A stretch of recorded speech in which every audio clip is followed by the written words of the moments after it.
All of you at home, we're glad that you're here.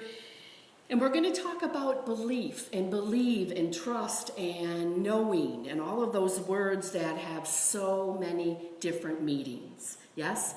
So you probably have heard this attributed to Mother Teresa when she said, "I know God won't give me anything I can't handle. I just wish God didn't trust me so much." Right? So I'm wondering, do you believe that? I love that she said it. I would love to have had a conversation with her, because technically I am named after her as well. Do you believe that something outside of you, God, life, universe, whatever we call it, is actually testing us and possibly laying adversity on us? Don't answer out loud. But I want to invite you into knowing that answer is no. That's what Unity believes. That's what I believe. And of course, you believe whatever you want. But I'm going to ask you to change your mind. Unequivocally, no, there is not something happening to us. What we know and what the songs have said, and even what Mary Ann read today in our daily word, it happens through us, right? So I didn't know that till I came to Unity. I thought that everything was a lesson and I was going to learn. And then if I didn't learn, then it was going to keep coming. And then I would learn again until I didn't learn. And then all of that, on and on and on. And so what I'm hoping is that we can understand why Unity is a little bit different. That we believe as children of God that all is always for us.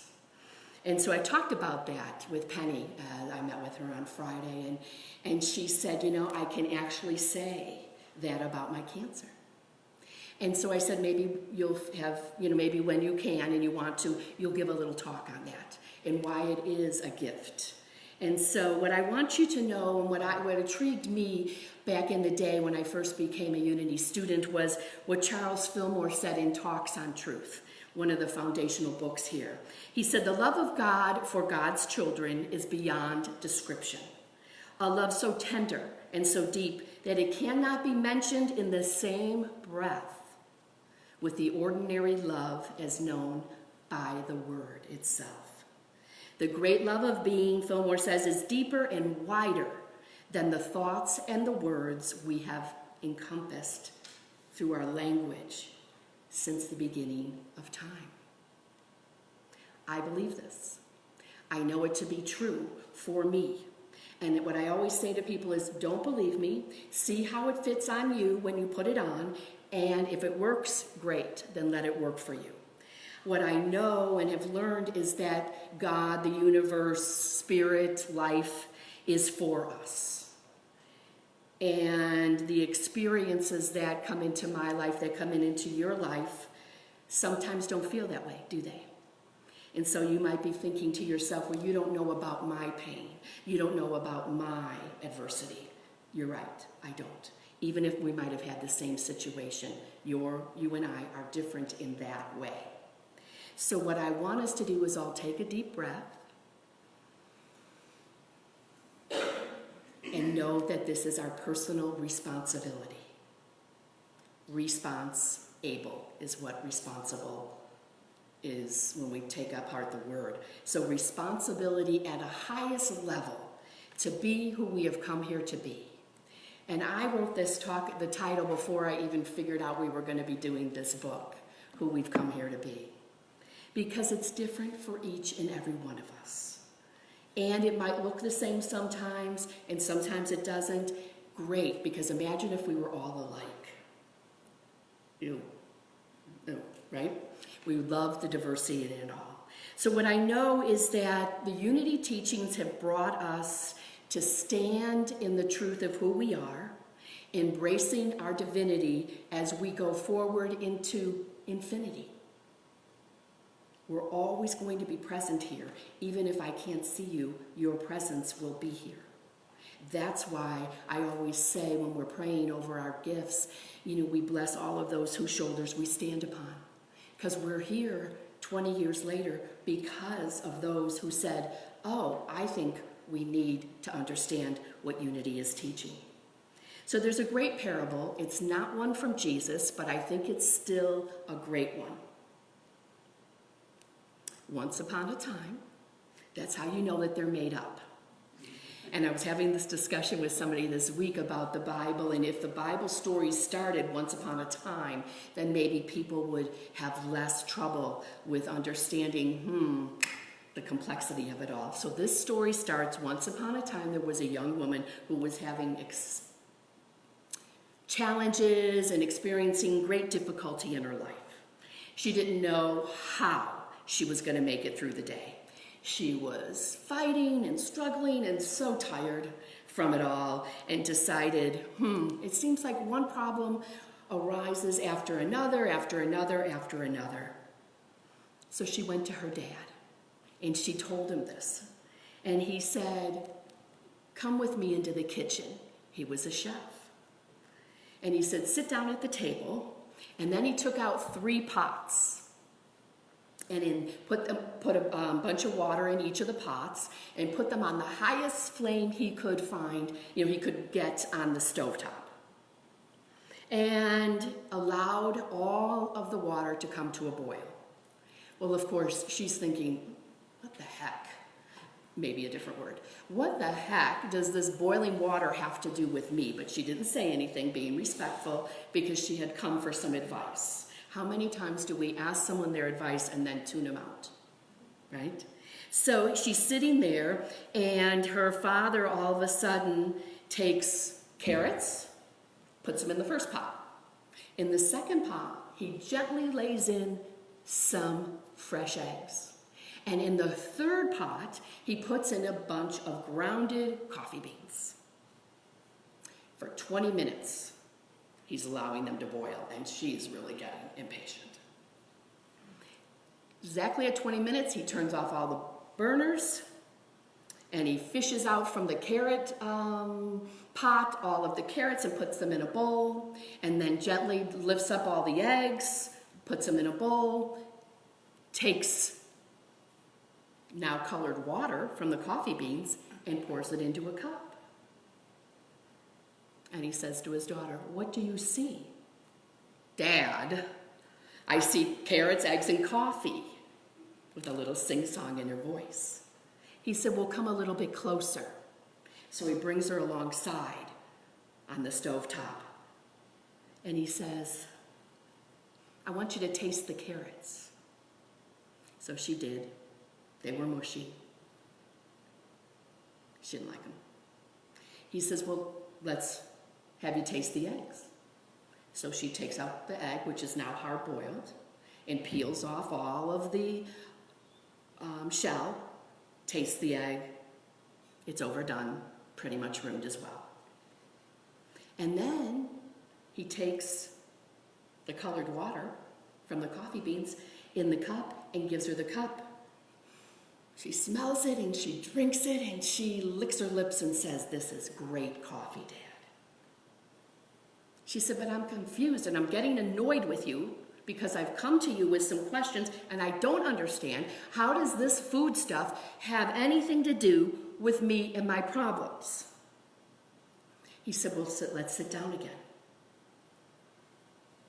You see, the carrots, the eggs, and the coffee beans all experienced the same adversity.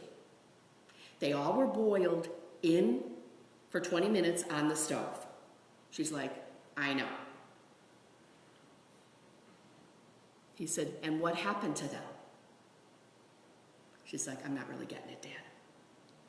So the carrots went into the pot, strong and tough, but after being subjected to the boiling water, they became weak and kind of mushy. He has her attention. He says the eggs that were fragile after 20 minutes of boiling became hardened inside. He has her attention even greater now.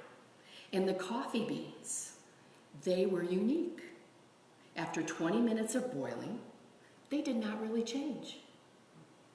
They were coffee grounds, actually, from the beans. They didn't really change. and they stayed true to what they were. However, they changed the water. He said, so, daughter, how is it that you respond to adversity?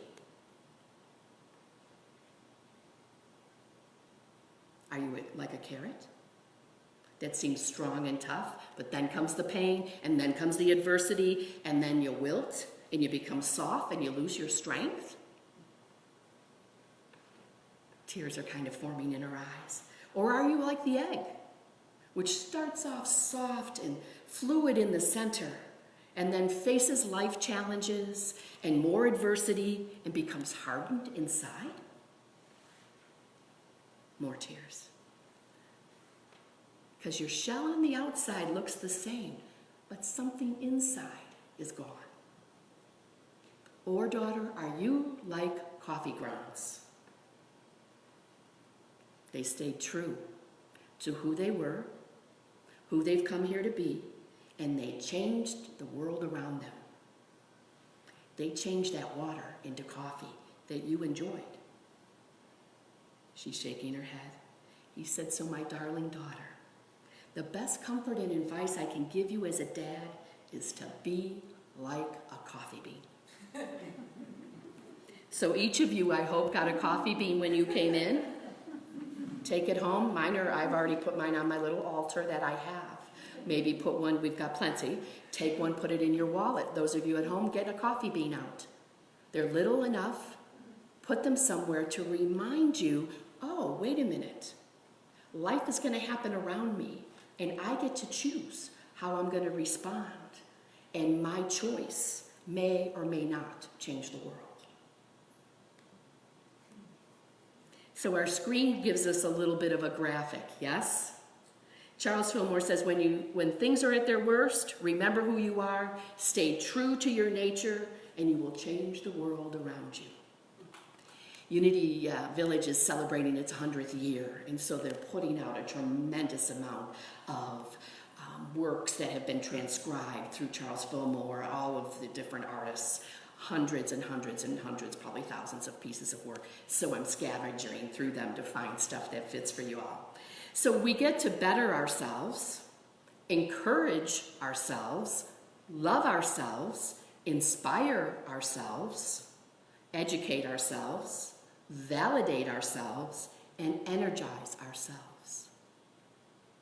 When I talk about us so much and the individual work, I've had people come to me and say, you're always talking about us doing things, and where's God in all of that?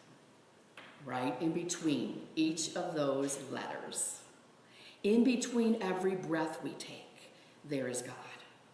So we get to decide how it is we are going to live our life. How will we better ourselves, encourage ourselves, love ourselves, inspire ourselves, educate ourselves, validate ourselves, and energize ourselves? There's all different ways. And if we took a poll, there would be as many as there are here and at home watching us. That's how many different ways there would be. We could just say every morning, all right, God, here's my prayer. Better me, encourage me, love me, inspire me, educate me, validate me, and energize me. You, God, do that, and me, myself, do that. That could be our prayer. That's what's so great about being a metaphysician. We don't have to do things the way everybody else does them. We get to look and see, how do they benefit us? You might even choose a different word than any of these on how it is you're going to be present to who you are, who you've come here to be, and what do you believe? So Charles Fillmore said in Atom Smashing Power of Mind, another great book, and Charles Fillmore isn't easy to read, and yet I love now, 30 years later, reading him. Listen to your inner voice. Cultivate the good, he says, the pure, the God within you. Allow the divine spark within you to shine. Eric Butterworth always says that as well. We think of unity as a way of life, he says, a practical philosophy for daily living. So what I know is that in each moment, every time you come here on a Sunday, every time you take time with God, is you are allowing yourselves to be revealed to yourself. That allows us then to launch ourselves into the awareness about ourselves. Who wants to repeat that? Because it's about us and our relationship with ourselves and our relationship with God. Unity offers a teaching, Fillmore says, a way of being in life that fills the spiritual needs in us without stifling our creativity from spirit. And that's why you come on Sunday, you don't really know what you're going to receive other than a unity message. And we're going to start changing that up a little bit more. One of the things Penny and I talked about is we want to have a Sunday where it's music. And what you will all be saying is, I didn't think they'd ever play that song in church. And so she's on her little bit away time thinking about what would be appropriate, and I will as well. And if you have any choices, let me know. You know, we could do the obvious, which would be My Way by Frank Sinatra, right? What other ones? And how can we get the message through the vibration of music? So the Fillmores were committed to the idea that everybody gets to find their truth for themselves, and we don't have to agree with each other. Imagine still being present without a lot of space between us, even though we don't agree with everything that the other person thinks. Would that be okay? I hope so. And the more you are that in your world, the more other people will also be that. And that's what's great. It's contagious, the attitude of inclusivity. Marcus Bach, not a unity minister, but a writer early on, gave a great description of what it is and how it is unity got to what it became to be early in the days.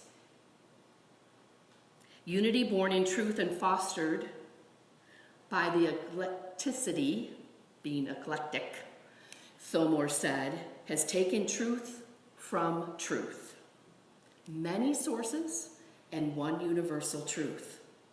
Unity's awareness of Christ, he says, within us, because remember, Christ is a word way long before Jesus was around, would, if one wished, be traceable to the early Christian mystics, whether in the upper room or not.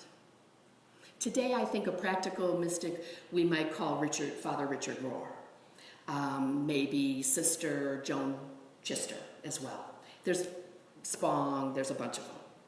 So unity's emphasis on inner light and spiritual interpretation, he says, honors the sacraments that favors Quakerism. Because people will ask you, where did it come from? Where did unity come from? So I'll make sure that this is in the e-news. Unity, like Christian Science, puts major emphasis on spiritual steps to physical healing. Like Theosophy, it speculates about reincarnation and holds that concept as a hypothesis worthy of consideration.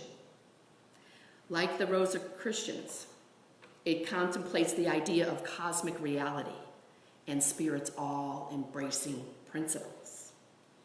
Like traditional Christianity, it thinks in terms of the art of deep and sincere worship. Unity appreciates the awareness of the astral and psychic manifestations that hark back to spiritualism. Hinduism's emphasis on meditation fits well into Unity's pattern for enlightenment. Home blessings, blessings of the male, and prayers for protection had relationship to both Jewish and Roman Catholic sources. So this is just a little sampling of what Unity believes. And I invite you to figure out, what do you believe? And what is the foundation that you stand upon? So this little smattering I gave you isn't all inclusive. There's many, many more, and I'll keep bringing them back in. But what it does is it provides a brief overview of some of the generally accepted philosophies of unity. And so when I've talked about this with other people, it says, it just seems like it's a mishmash. And I said, well, that's an interesting word, mishmash. However, how about it's a smattering of the best of each? And that's how Fillmore describes it, as he was trying to figure out what was going to be our name even. And you know that story, that he sat with Norman Vincent Peale, who I describe as the man with the oak tree voice. And they came up with the word unity together. And as you listen to the news, the one thing that runs through all of that for me, what I keep hearing is there needs to be unity. And so what I want to say is we're already here, everybody. Hello, hello, we're already here, right? And I even wear Unity blue nail polish, right? I've been accused of that. So believing is an inside job. It's about a relationship with yourself and with the God of your understanding. The metaphysical meaning of belief, an inner acceptance of an idea as true. An inner acceptance of an idea that's true.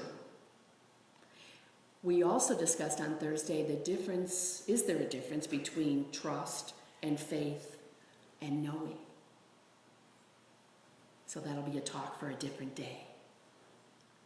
But think about it. What is it that you believe, and do you believe it because you're standing as a coffee bean? Or because maybe you were fed something different as a kid?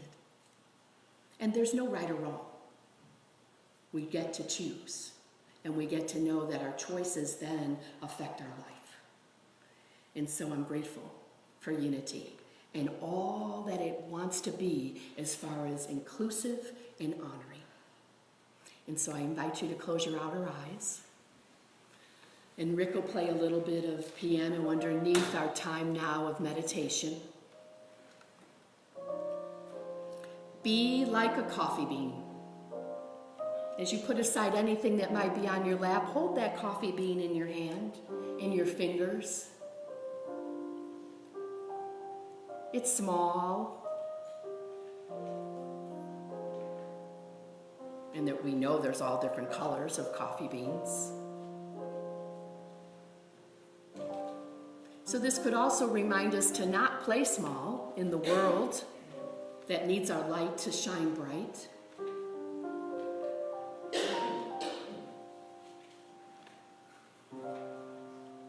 The coffee bean also reminds us that the truth of who we are is one of strength, that we in fact do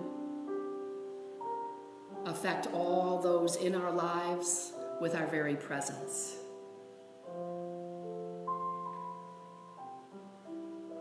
And I affirm with you and for you that God is centered in you, as Eric Butterworth says, right here and right now.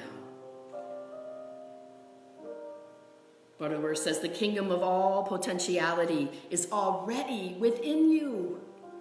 We've already got it all.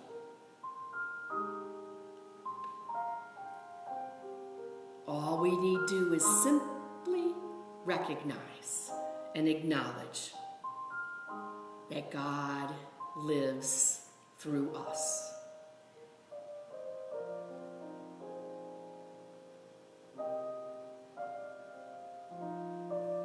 And so we breathe into this knowing as we move from our head to our heart. And we notice our breathing. And we use our breath as a tool to take us ever deeper within, where each of us meets the God of our own understanding.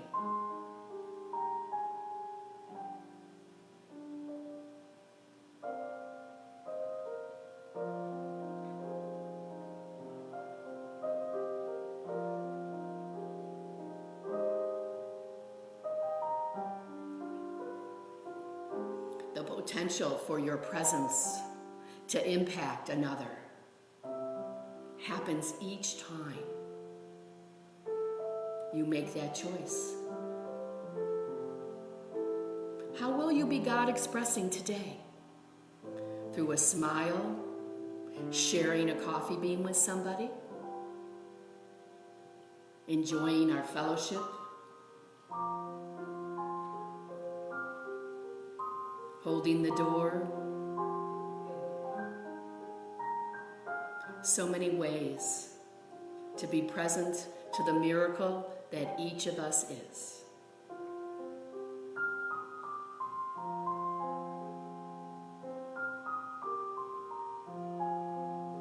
The source of infinite good is conspiring right now.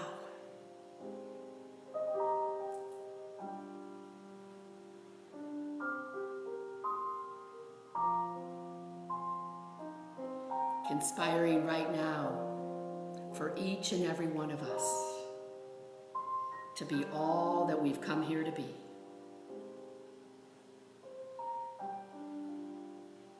And so we breathe into this knowing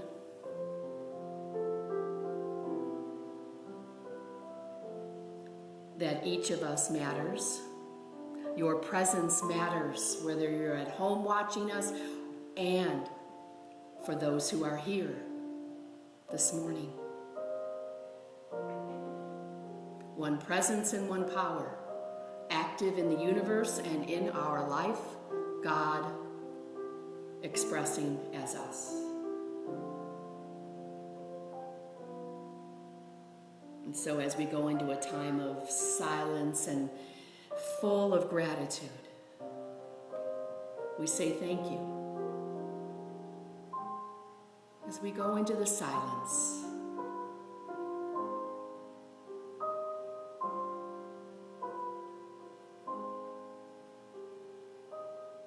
in the silence.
As we bring our attention back to this time and this space. And before we open our eyes, I read again to you from Talks on Truth by Charles Fillmore. The love of God for God's children is beyond description. A love so tender and so deep that it cannot be mentioned in the same breath with the ordinary love known by the Word.